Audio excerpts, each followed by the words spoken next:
Now, the issue of broad-based black economic empowerment remains a thorny one. To address some of the legitimate public concerns on the matter, Trade and Industry Minister Ebrahim Patel has announced that an expert panel will be convened to review the current framework.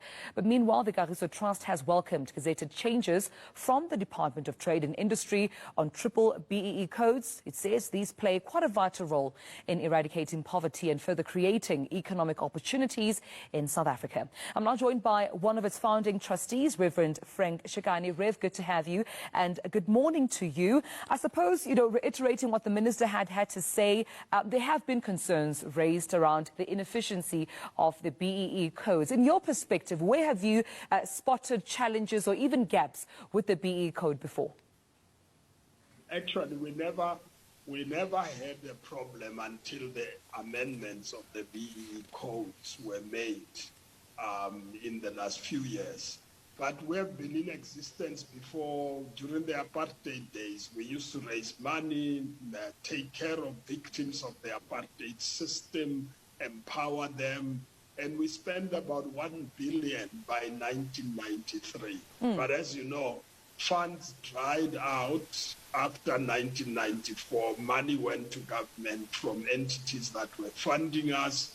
And in some instances, they simply said, you are a middle-income country, so we don't have to give you grants anymore. And so we then went into the investment strategy, first black empowerment wave. We then started an investment company to raise money to serve the people. And indeed, we succeeded. Second wave, we took advantage of it. Yeah. And so Kagiso Trust, for instance, and there are a number of similar entities, works on the basis of the dividends that come from our investments. And It was on a broad-based ownership scheme, which means we as trustees don't own the shares. It's the trust that owns the shares. And we use the shares to then do what we are doing in the Free State, for instance, where the results have become better, leading province. We are busy with Skukuni and other places. We do socio-economic development. So the beneficiaries are a class of black beneficiaries, and that's what the minister is defining.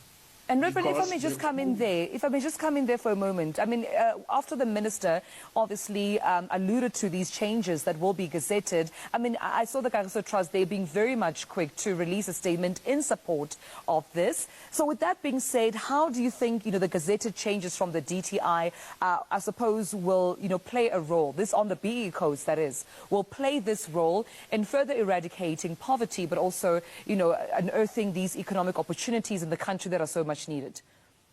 Well, that's what I was explaining, that we've been doing that for many years, 27 since 94. But then the codes were allowing an interpretation that says we are not a broad-based ownership scheme.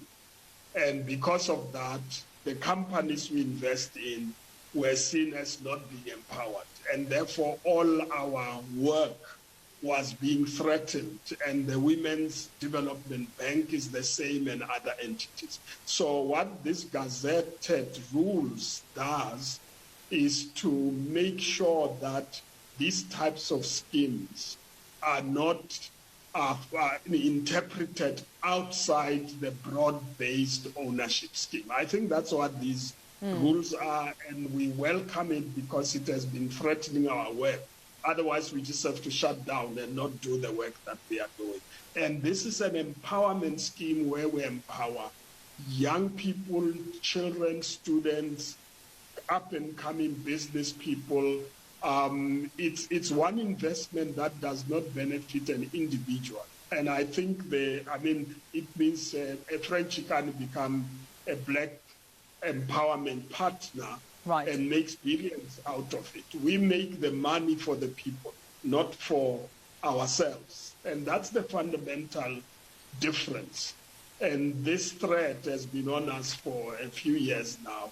And this gazette removes that threat to enable us to serve poorer communities. We go to rural areas like Skuni or in the Free State in rural areas to take care of the poorest of the poor, to make them benefit out of the black empowerment processes rather than benefit individuals. Okay, Reverend, we have to leave it there due to time, but thank you so much for sharing your views. Kagiso Trust Trustee Reverend Frank Chikane.